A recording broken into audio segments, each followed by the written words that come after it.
So mixed martial arts has arguably become the most popular sport and martial art in the world right now in a remarkably short span of time, about 30-something years actually.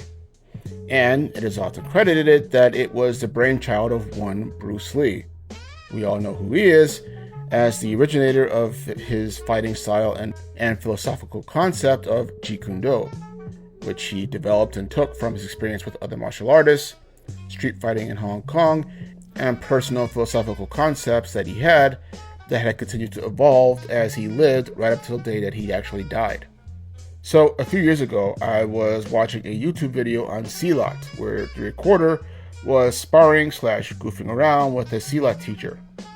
The guy had said something along the lines of, "Well, what about mixed martial arts?"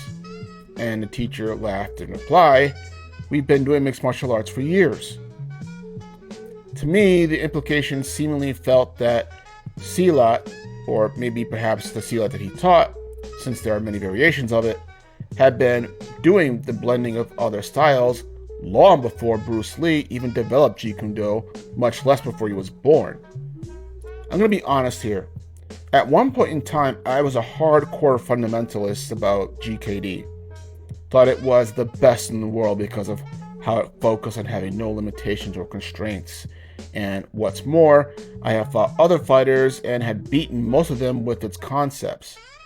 So, at the time, I thought that these guys were just dicks talking shit, to be honest. Later on, however, I came to a different opinion. A more, ironically, open-minded opinion. That what the teacher was saying was both wrong and correct. Now, let me explain this because this is not a shit on Bruce Lee video essay. Far from it. The teacher was right in that silat, and not just silat, but many other martial arts around the world, do incorporate into their native styles encounters that they've had from foreigners.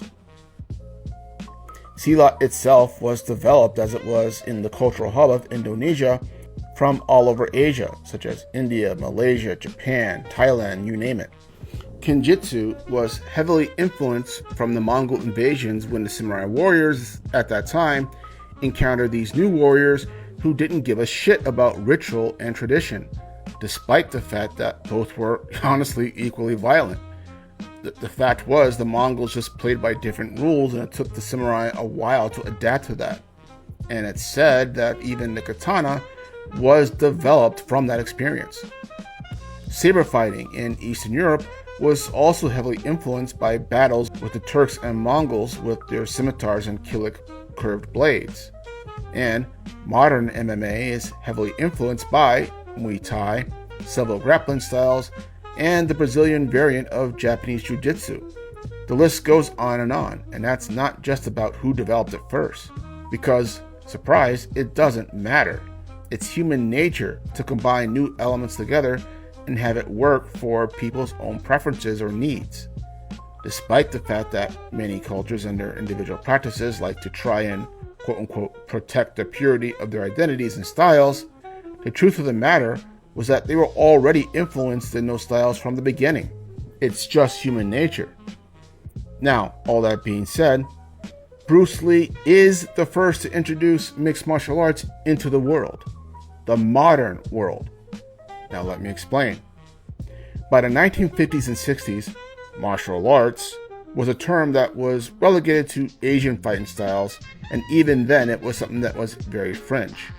This despite the fact that many American World War II vets had taken up various Japanese Budo martial arts during their occupation of Japan and brought them back to America. It was still the style of the enemy, World War II only being a few years off. And as far as Chinese martial arts goes, if you know the gist of Bruce Lee's story, then you already have a general idea what was going to go on with that.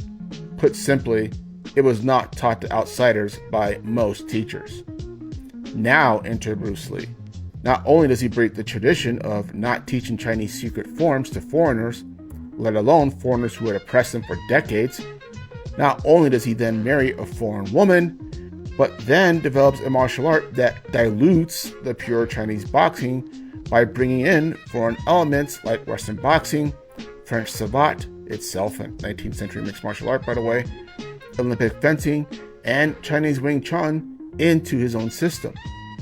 And using his slowly growing success from San Francisco back to Hong Kong again, where he became a movie star, and then back to the US with Enter the Dragon and Game of Death, Bruce Lee put on screen for the first time these little known French styles and made them into something that looked cool and spectacular.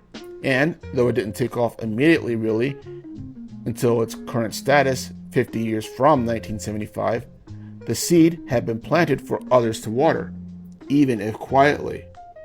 Now enter MMA and UFC that came into prominence during the late 90s and early 2000s. And quite honestly, Dana White was the one who had coined the phrase that Bruce was the one who had authored MMA. And most likely it was said as an advertising gimmick. And if so, quite frankly, it worked because not everyone says that. But at the same time, while that's also somewhat true, it is also true that the origins of mixed martial arts is much more nuanced than any reductionist point of view that says it's one or the other. And this neither takes away nor denigrates neither the older styles nor Bruce Lee's legacy. So I guess in reality, I just needed to chill about that.